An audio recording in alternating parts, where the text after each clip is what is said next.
Welcome back everyone. Today we are continuing on the side quest. So if we remember a while back, I actually picked up an odd keystone. Let me find it. Yeah, so over here this is an odd keystone, and if we remember, the instructions actually tell us to go towards the abandoned ship, and there's a place in the abandoned ship where we are supposed to use it. And so that's where we are going to be going today. And the instructions actually say we should go to the abandoned ship with a member in our party with the Pokédex number 108. So if we go to the Pokédex and we go to 108, 108, that's here, and we need to capture it, and that's exactly the area that we are in. So we are going to find a grass patch, we are going to catch the Lucky Tongue, and we are going to be taking him with us towards the abandoned ship.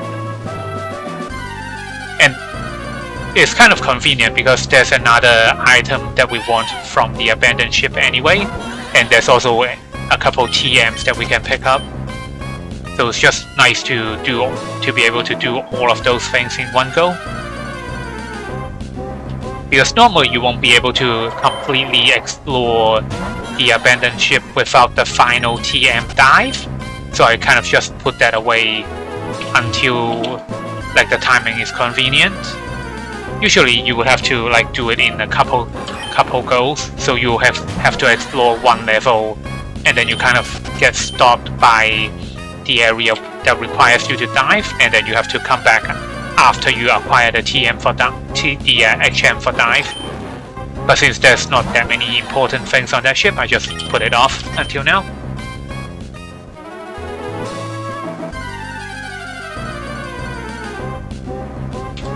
It's kind of taking a long time for us to catch for us to run into Lucky Tongue. Or maybe do I have Lucky Tongue in?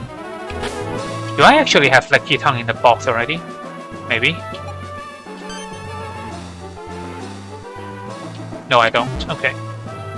So a way to tell is if your Pokédex it gives you additional details rather than all these question marks. So let's pick a Pokemon that I definitely already have. So say for example, yeah, so you can look at to the left over here, there's like a Pokeball icon. That means I have it in the box. Whereas this Lucky Tongue doesn't, so that means I don't have it yet. So I still actually have to catch him.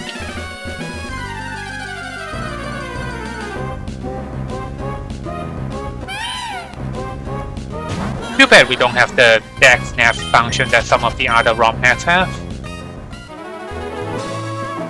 That way we don't have to just keep running around in these grass patches until we actually find one.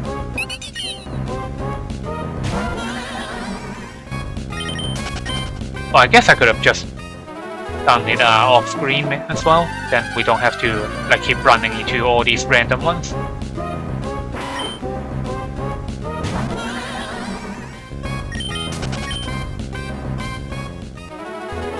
The next one should be it, right? Hopefully. Nope, not yet. If this takes too long, then I'll cut out all these other extra Pokemons that I'm encountering. Like they don't really offer anything to us anyway, so I'll just be running away mostly. Oh, there it is. Okay, I need to make sure I don't take this out. What does the least amount of damage? This is neutral damage, it shouldn't KO, right? Hopefully not. Okay.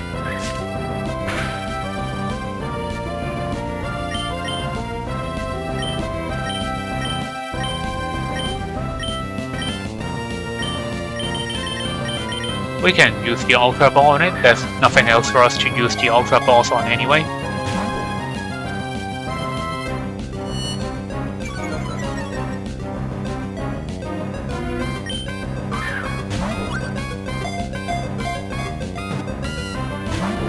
Oh my god. You know what? I'm just going to toss a Master Ball at it. Even though that's kind of a waste.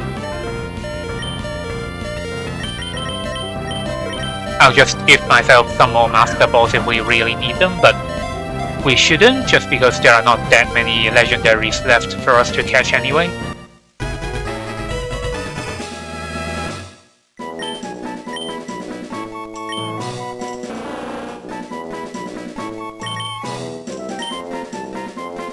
Yeah, and just to show off what I mean earlier, so if we remember all those question marks in the page of the Lake Kitang, right now all of that is basically filled up now. So we can go over to the stats.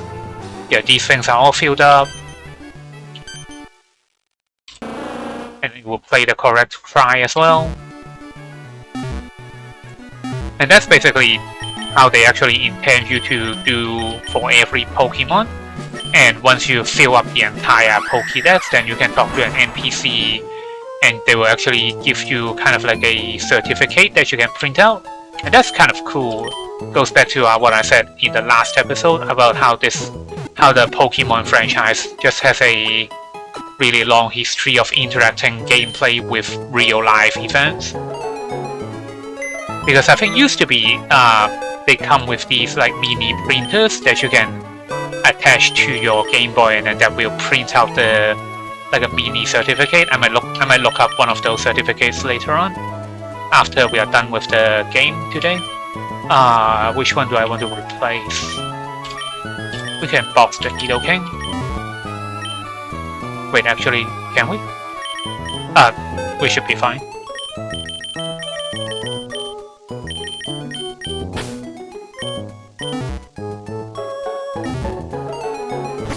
Okay, so let's see. We can go to the abandoned ship from Slateport over here because the abandoned ship is roughly around this area. But that's actually a bit of a longer route compared to if we travel from Dewford. So I'm just going to do a quick travel to Dewford and then we'll sail to the abandoned ship from there. There are less trainers on this route compared to if we sailed from Slateport, so that's why I like this route a little bit better. Yeah, so these guys are all optional. Oh, I say that, and then I get spotted by this guy. This is all fine though, because I cleared out most of the trainers on the main ship already. So we should... oh. This might be a problem. This guy has 6 Pokemon. Hopefully they're not fully evolved.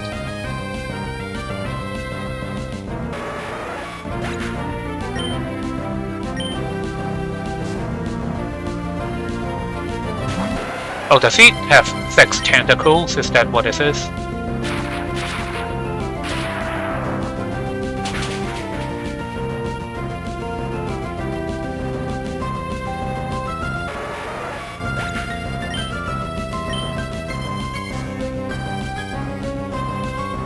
Okay, no, he doesn't. Okay. Land another Thunder. This is really good luck.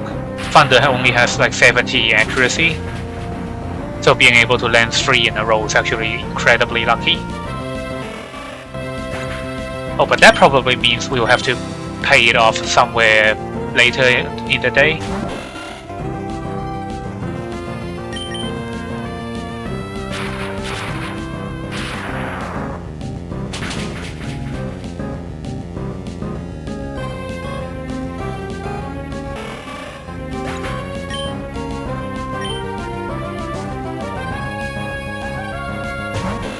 Another one?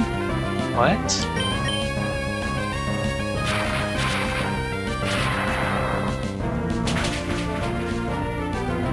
What is the last one? Is the last one a tentacle or is the last one another Wingull?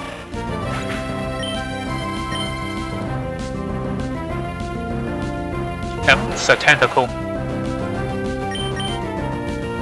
Oh, we finally missed the Thunder. 5 in a row, that's really good.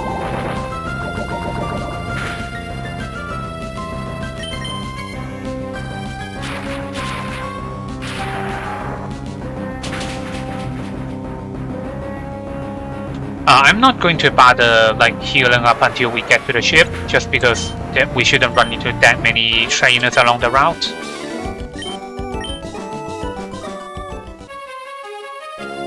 Okay, dodge these 2 guys. Oh.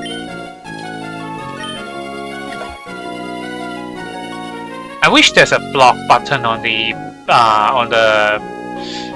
what is that thing called? The Pokenav? Yeah, the Pokenav. Oh, and this is the same music from the Latias Island yesterday. Not yesterday, last episode. So I already fought these guys. We can just check over these garbage bins, garbage cans, and see if there are items nearby. And over here, this is a Mega Stone Lopan, right? Okay.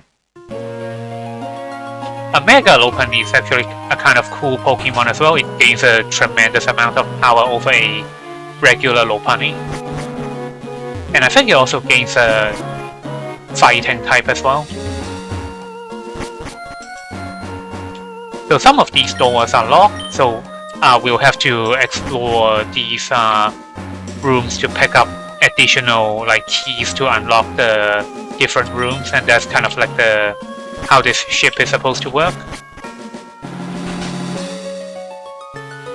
And this is the spot I was talking about that would normally stop your first run if you just came here without the XM for dive, but now we have the XM for dive, we can explore that area as well.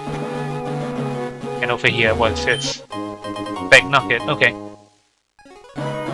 These nuggets can be sold for a lot of money, but we don't really need all that much money now because we are pretty well on supplies. And I think this guy, yeah, this guy doesn't fight you. But some of these guys outside, so like this sailor over here, he'll try to fight you. And then over here, this child will also try to fight you. But then I cleared all of them already, just as I say that. Oh, I should have taken the time to heal up. Well, hopefully we don't deal with as many water types.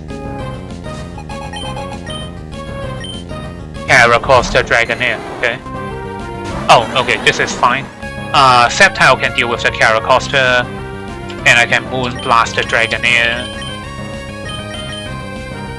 Oh, I forgot to give Sceptile in. I forgot to give Sceptile Solar Beam from last episode. I keep saying yesterday.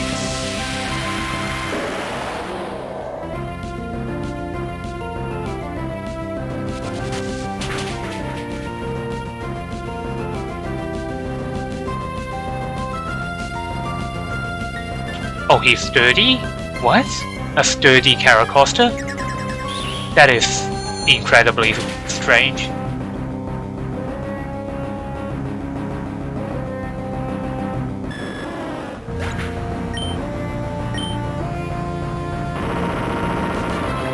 We should be able to survive, and then next turn we can just quick attack and take it out.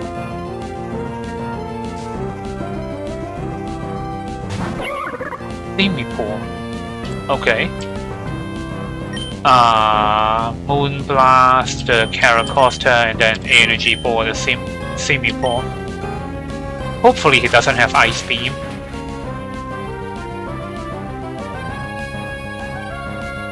Okay, doesn't matter, he's going down.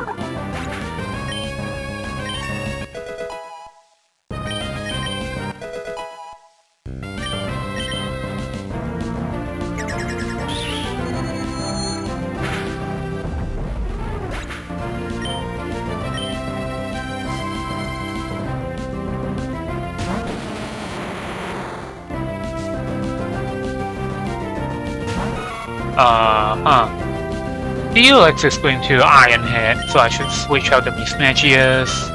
What do I switch into? Steelix? Okay. And then I can Energy Ball the Ferret.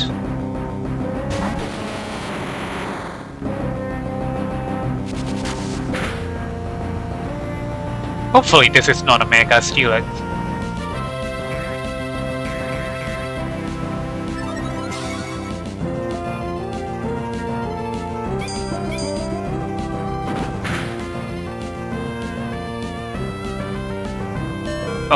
Oh, that's a crit, that's fine, okay.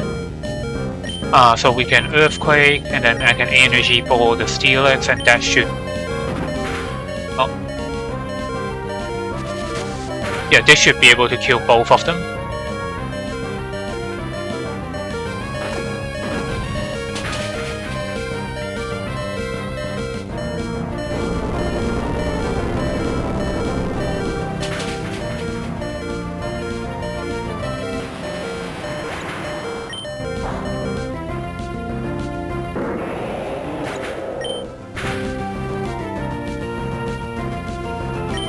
Wait, really? Why does this ferret have so much health?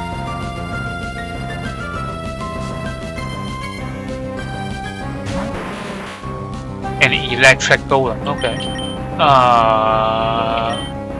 He might explosion. He might do explosion, so...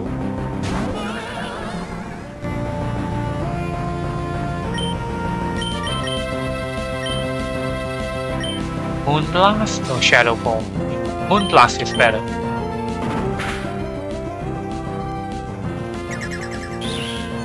Hopefully this is not an explosion.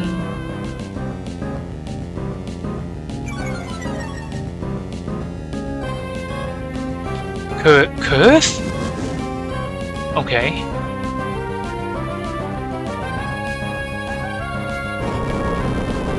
This earthquake is 4 times effective, so even with the curse, the golem should die. Yep.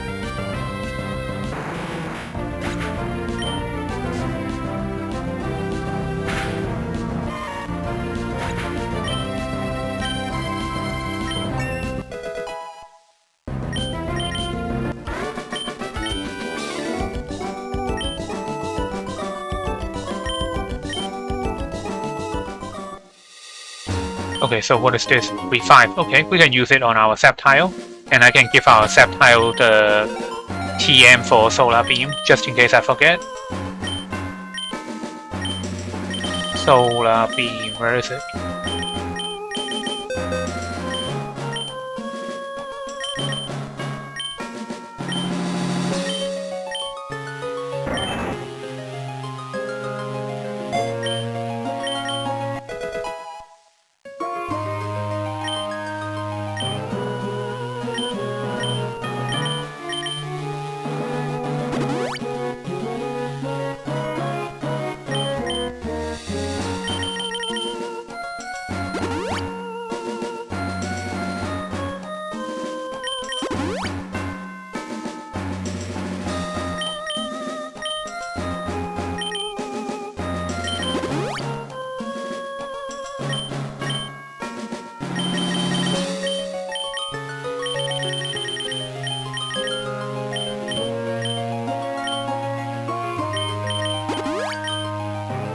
Okay, so let me try to take care and not run into any of these trainers. So this is probably another double. And I think this leads to the top deck of the ship. Yep, so this is a scientist. He's investigating the ship on behalf of Captain Stern. And he asked him to look for a scanner. Yep. So the scanner is in the section that requires us to dive. So that's why I kind of like just put off this area until after we have free time and the HM for dive, just because otherwise there's not a whole lot for us to do in here. But we just picked up the storage key, so we can just come in here, use the key. And this is a TM13 for Ice Beam. And Ice Beam is a really popular TM just because it can do so many things. It can hit flying types, it can hit the dragons, it can hit all the ground types, it can hit all the grass types, and it can fit on a bunch of Pokemons that are not ice types. So you can use them for coverage on, say, our Nidoking, and that removes the need for us to slot an ice type member on our team, because ice type Pokemons are not that good defensively, and you can take a bunch of bonus damage from a lot of attacks. So usually if you can avoid having an ice type Pokemon in your team, then you just do it, unless you want to specifically build around that. And right now, yep, so because we have the correct conditions, we have the Lucky Tongue with us and the odd Keystone. So now the quest is active, something is compelling us to toss the Keystone into the trash can, trash the Keystone. Yep, and now Spiritomb is active. This is kind of like a reference to the real Spiritomb quest in the Generation 4 games when Spiritomb was first introduced. And back then in that in the Gen 4 games you have to go through a more elaborate quest of, I think you need to like charge up the Keystone or something before you can actually take it to a location to get a Spiritomb to function. So this is kind of like a watered down version of that.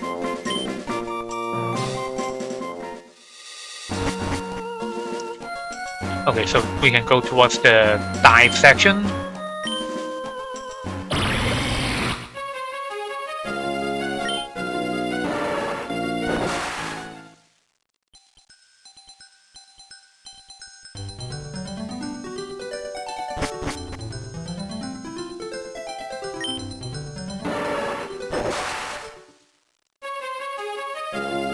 And these doors are basically have the same gimmick, but this time there is an additional gimmick.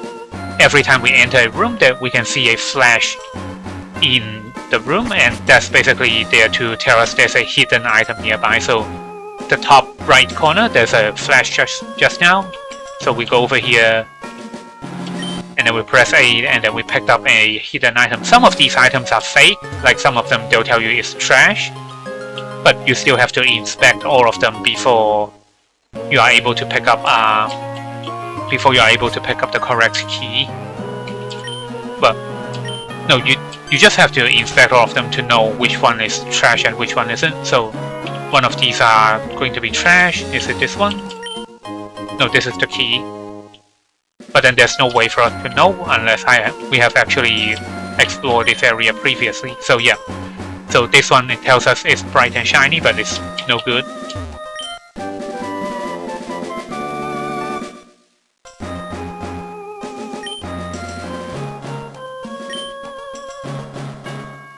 And now that we picked up the key, by the time we come back, the only thing that flashes is the empty item.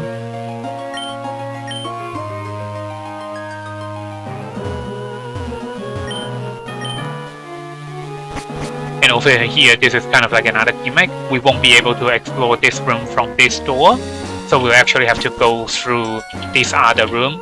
And what we need to do is we have to remember the pattern that we saw from first entering that room number 5. So there are 3 items here, 1. And if you forget where the spots actually are, then you can always just come back out and come back into the room. Is it over here? No? Alright, let me try to reset it. It's in the middle. By this back wall, so this is no good.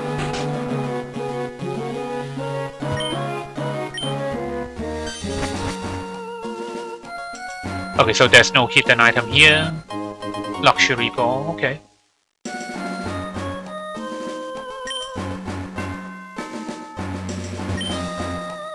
Yeah, so I already forgot the pattern. So another thing you can do without trying to keep entering the room to see the pattern is you can just press A on every tile that you are walking to. Then no matter where the item is, you press A enough time, then you will be able to pick it up. Okay, so 1 by the wall, and then 1 in the middle, and then what is it? 1 at the end, and then 1 by the crack. Okay. So 1 by the wall.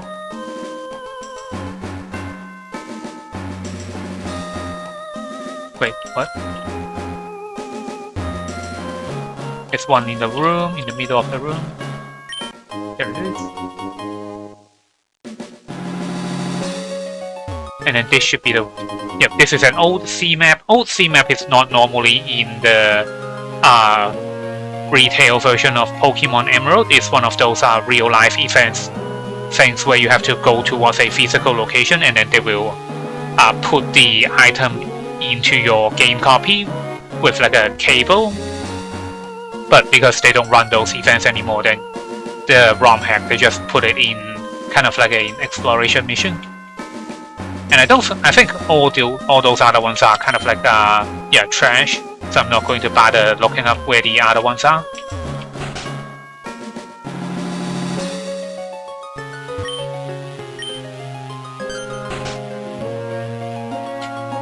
And there's no hidden item in this room either.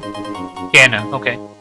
So scanner is what the scientist actually needs, so we can go back to the scientist and progress the quest, which I think conveniently takes us to where we need to be for our post-game champion battles anyway.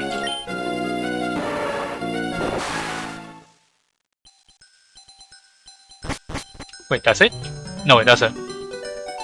it takes us to where the ship is going to be.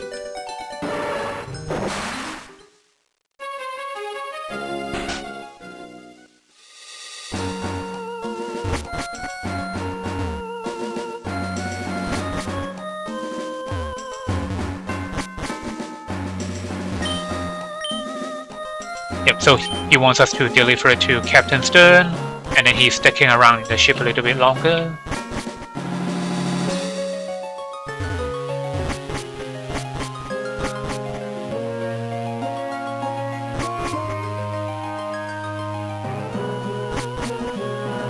So we can go back outside, and then we can fly towards the... where are we going to? We can fly to Lily Cove. I think that's where the captain is, or maybe he's in Slateport. Let's check Slateport first.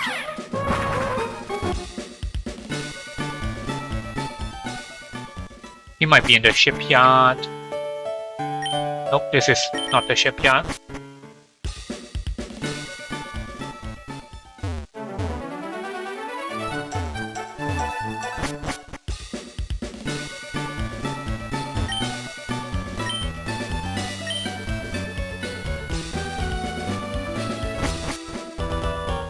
Is that him? No. I forgot what the captain is supposed to look like.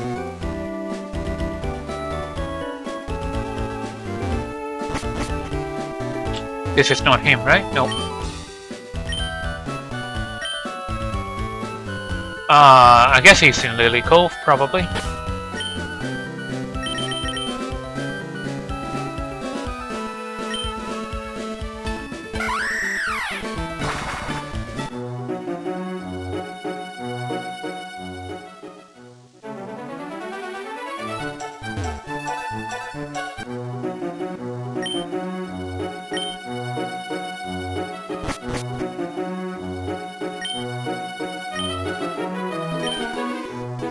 Wait, where is he? Oh, is he in the rocket center? Is that where he is?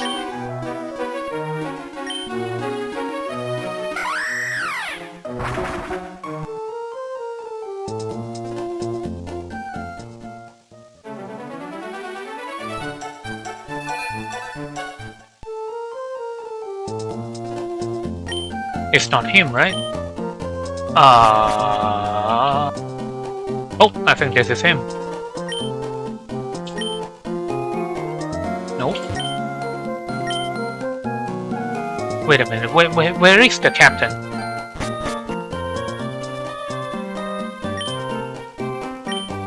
Not this guy. Sunstone? What does that do?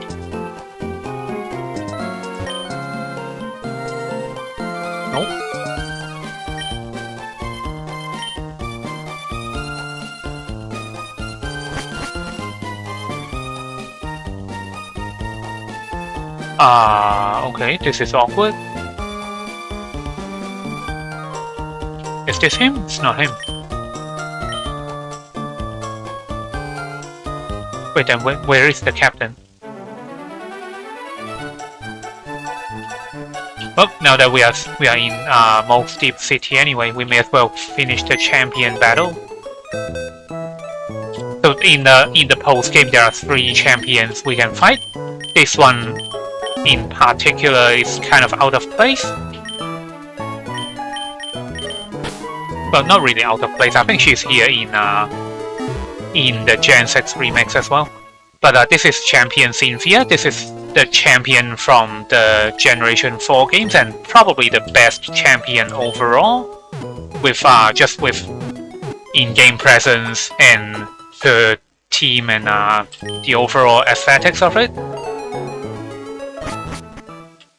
And I think she's the first champion to make an appearance in a game that's not her native generation, with her making her first out-of-region appearance in the Generation 5 games in black and white. And then since then, I think since then she's made an appearance in black and white too. I don't think she's in the Gen 6 games, but she's in the Generation 6 remakes, I think.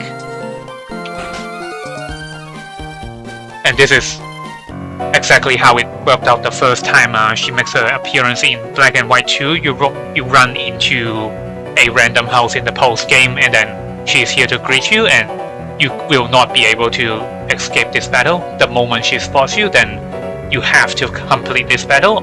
Either you have to beat her, or you have to get beaten by her. Yep, we are the first. We are the new champion, and we know who you are. And this is kind of like a cool new character music. The Naval Rock, and defeating her will actually give us the ticket to go to Naval Rock as well, so that's why we have to fight her. And this is just in generally a pretty cool fight. 2 legendary Pokemon. Yep. Yep, she was going to go there herself. And there's only one way to decide. Pokemon battle. And if you try to say no, then she'll heal your Pokemon. And but then the battle will still begin. You actually won't be able to leave this house without the Pokemon battle. And this is the same thing she says in Black and White. Every time before she sends out the Pokemon, then her heart always races, and the Pokemon in her team are also excited as well. Yep. Yes, usually the other trainer is. And this is probably one of the better champion music. I still like the Generation 1 champion music better. But she has, this is probably her default team. And I think this is the team that you see when you fight her in the Generation 4 games. But normally she doesn't lead with a Roserade, normally she leads with a Spiritomb, so I don't know why they changed it in this game. So Roserade is going to land a 75% sleep powder, and we might get 5 turns sleep as well, just to pay back some of the luck that we got earlier.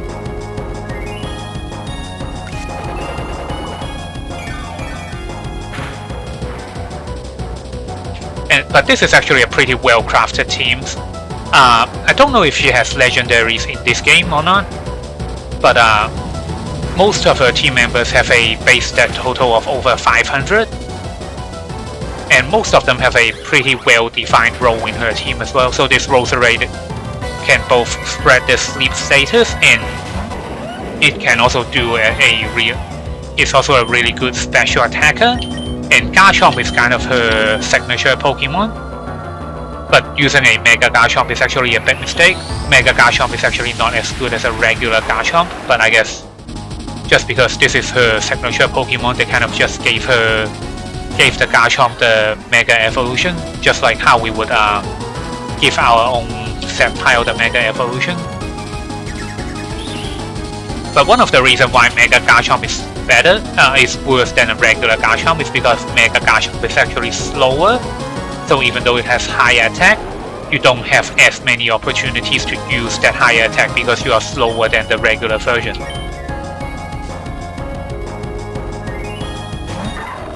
So Lucario, this Lucario is kind of weird. It's running a Choice Scarf instead of other items. So this should be a Meteor Mash. And because it's hitting a Meteor Mash into a Steelix, then it's barely going to do any damage. Yep.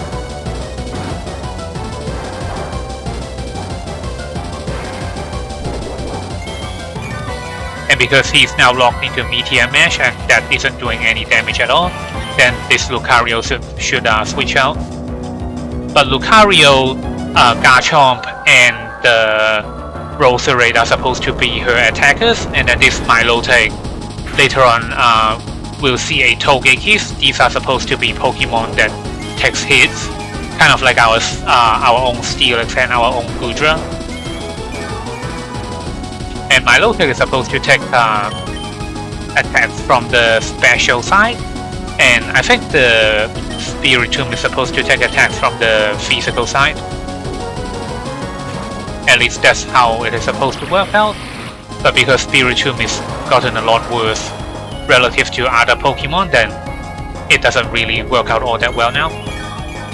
So at first I was actually expecting they might swap out the Lucario for something like a Dialga, just because this is the post game, and you may as well give a regional champion some of the legendaries, but then they didn't do that.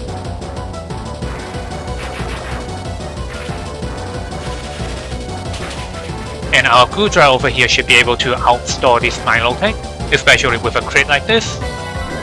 So unless we get frozen by the ice beam, we should be able to win this fight.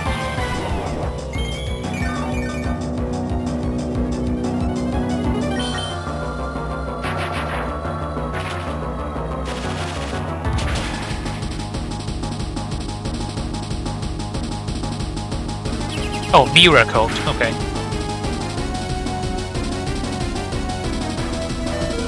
Yeah, so good thing the miracles didn't happen on the turn that we got the crit on.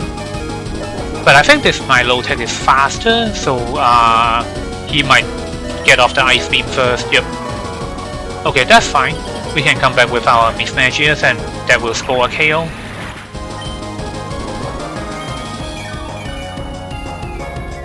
And sometimes with the Milotic, you can actually run a Flame Orb and Marvel Scale. Was it Marvel Scale? Yeah, it's Marvel Scale. So Marvel Scales, what it does is that whenever you get affected by status, so like burn, like paralysis, like sleep, like frozen, probably not frozen and sleep. But if you have one of those status active on you, then it will double your... Does it double? No, I think it just increases your total physical defense. Probably not by 2 times, that's way too much. Okay, so the Lucario is coming back out, we can get our Steelix back in.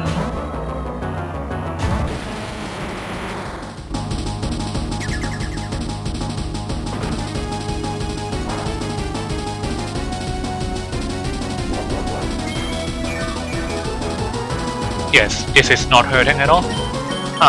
This should be a Togekiss Kiss that comes back out, so Gyro Ball should do a decent amount of damage.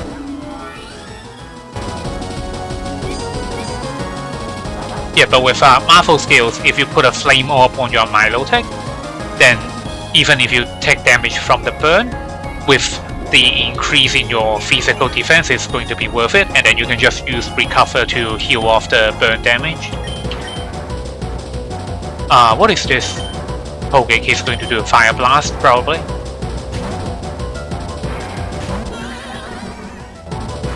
Oh, Aura Sphere, okay.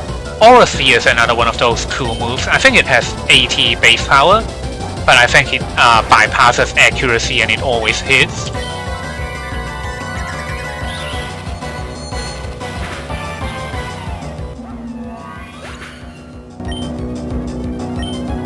So Lucario should be coming back out. And the AI over here is actually misplaying this. With a Lucario like this, then he can probably just click close combat because there's no way my Mismagius is staying in with a Steelix active. But instead the AI just keeps clicking Meteor Mesh because it would normally do double damage to our Mismagius. But yeah, there's no way this Lucario is breaking through our Steelix. So he's going to switch it to the Spiritomb and we can just be cute and swap in our Mismagius. Yep. And Spiritomb, when it first came out, it used to be a really good defensive Pokemon. Because there's no weak, you can't hit it with any super effective attacks. But since the introduction of Fairy types, you now can, any Fairy type attacks now do double damage to it. Just because Fairy type is the only attacking type that has a bonus against Dark types, and is also not resisted by Ghost types. Oh, is it? Surviving at 1 health? Okay. But yeah, Spiritomb has high physical and special defense, but the problem is it doesn't have that much health. So whenever it takes like bonus damage like this, then it's going to do a lot of that. Then it basically just wreaks havoc completely.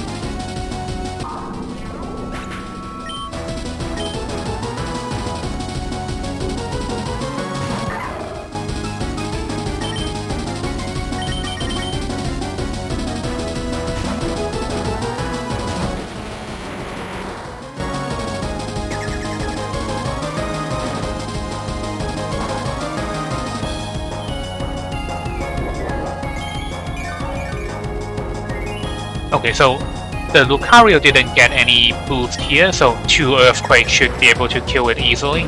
Or maybe even 1 would do it.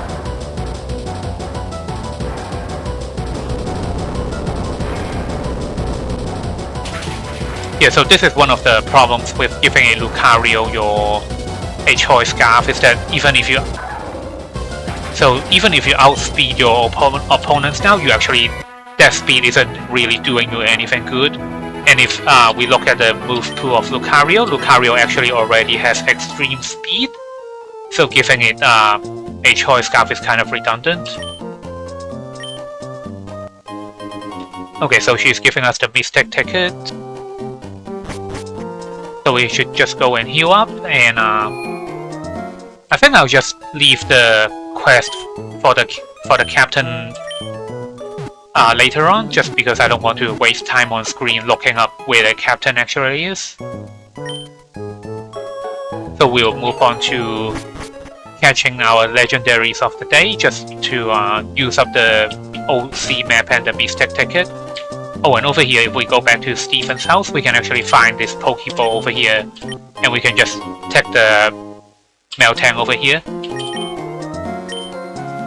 And Meltang can evolve into Melmetal, which we will see Stephen use when we fight him in the last episode of the Spirit. Not the Spirit, the last episode of the series.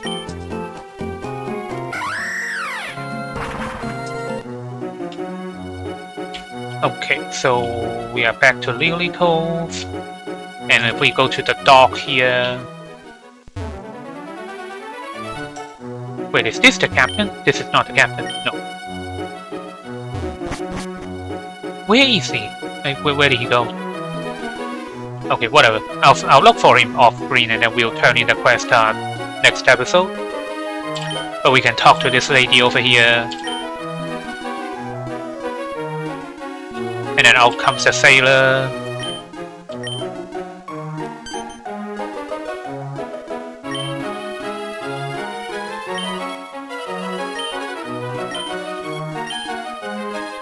Yep, so we are now using the old sea map, and that will take us to the island where Mew is residing.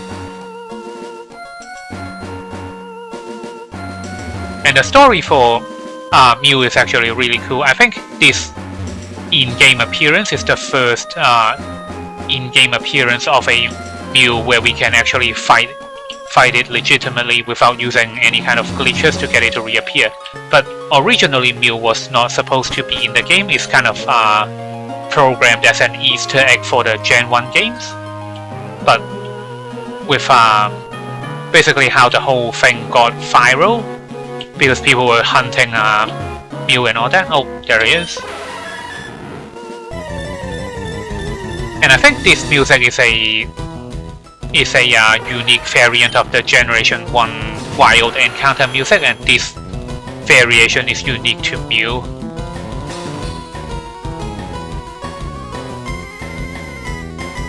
And I think the other legendaries have a more intense variation of this music, but this Mew over here has a more kind of like a ethereal tone to it compared to the other legendaries. So we'll just let it play a little bit more before I toss out the Master Ball.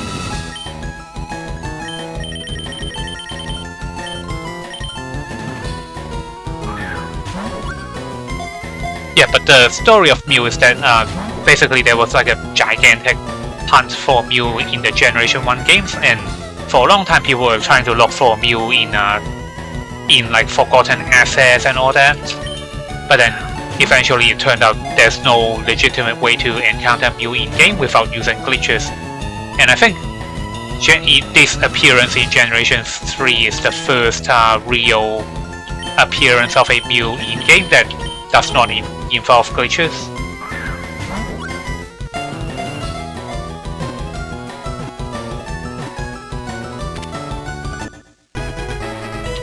I guess you can think of it kind of like the Five Nights of Freddy lore hunt back when that was a thing. People had to look through all kinds of nooks and crannies in the game and in like additional media just to find a way to trigger an encounter with Mew. Man, I wonder what happened to those like scavenger hunts. I wonder what people do with those nowadays.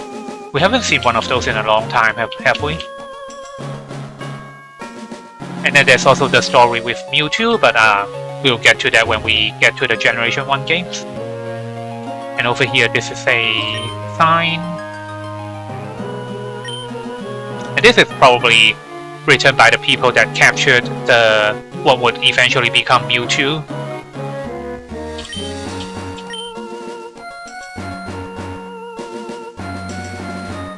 Or maybe it's just completely unrelated and I'm just making things up as I go. But that's one of the things that I really like about these older games, is that they leave a lot of places open for interpretation. Okay, so we can talk to the lady again.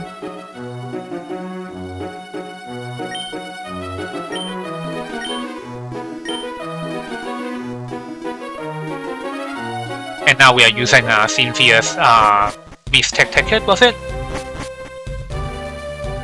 So we're in Naval Rock, and this music is actually from the Generation 3 remakes. This is one of the music you'll hear in the post-game areas.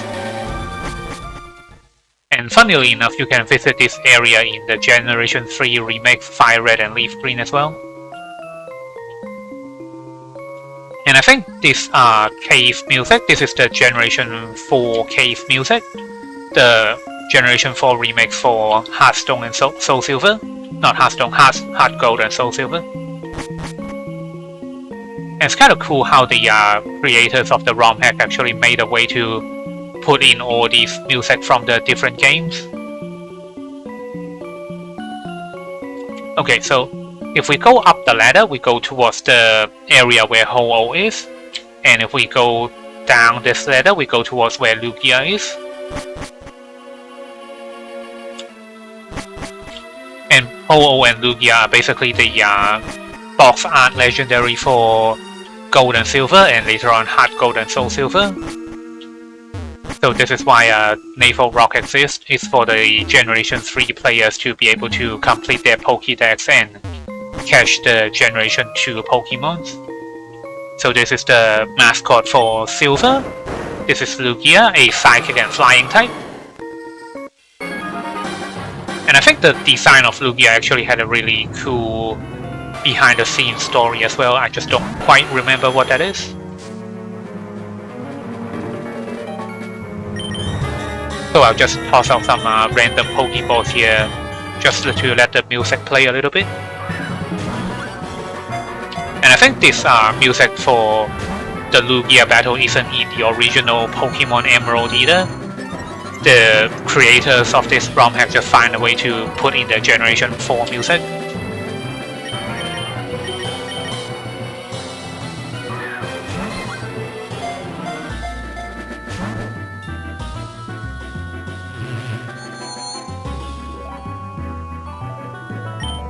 Future Sights means we'll take damage after 2 turns, I think.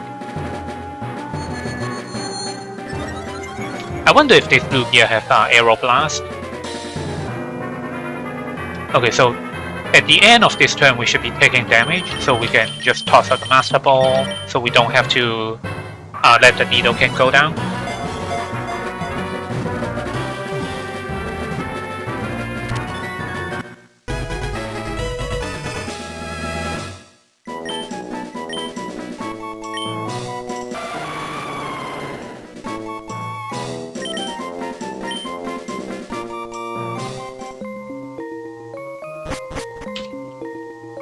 And this kind of underground kind of like a, what would this be? Kind of like a lake.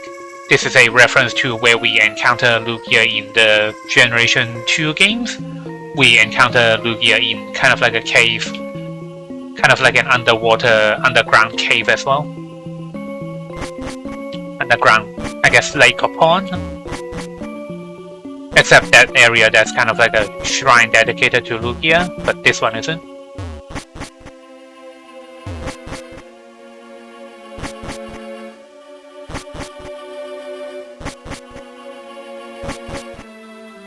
Okay, so we can go up the ladder now, and the music is going to change.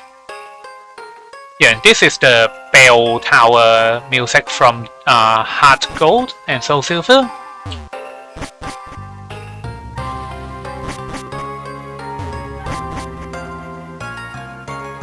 And this is the same reference. In Heart Gold and Soul Silver, or in Gold and Silver, you fight Ho-Oh at the top of a tower, and this is kind of like a reference to that.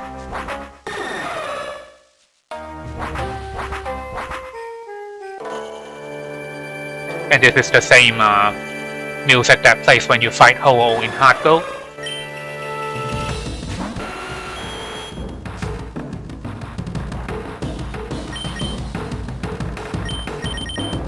I'll do the same thing and just let the music play a little bit.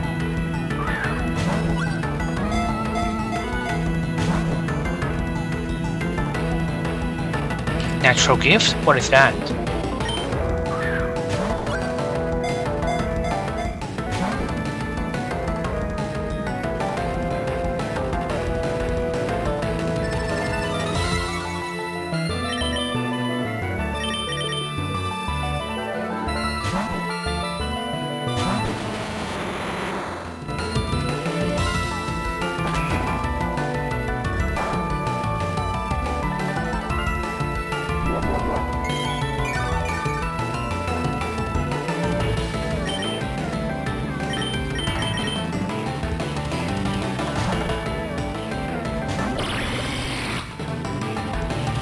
Wait, why do you have future sight? That is weird.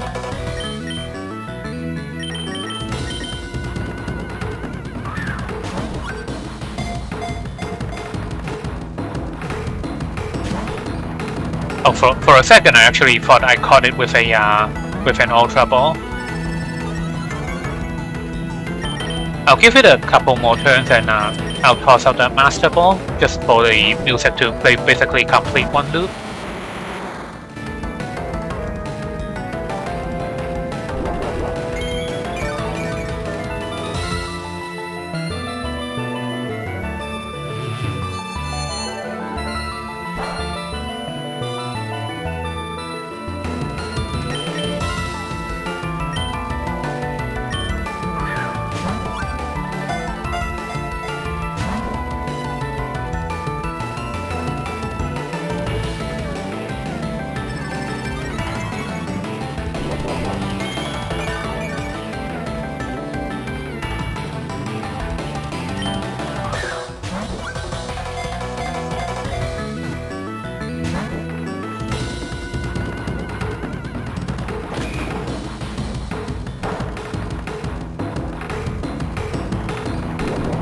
Does he not have Sacred Fire? Why isn't he using Sacred Fire? That is so strange. But I'll toss out the Master Ball now, there's no point in dragging this on.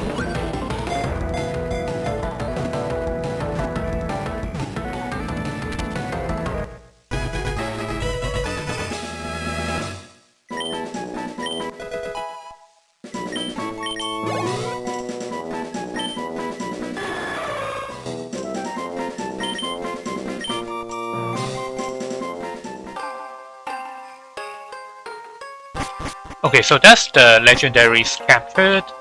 So we'll just take the ferry back to the main city, and then we'll just call it a day there.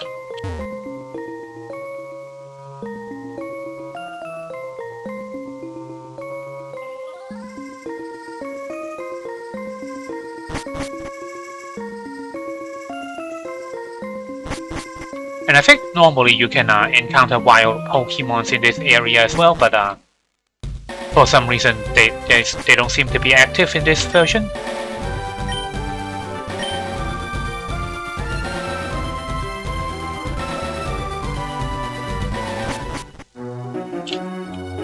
Okay, so off screen I'll look for where the captain actually went, and the next episode we'll be battling some more of the post-game champions, and we'll also be catching some more legendaries.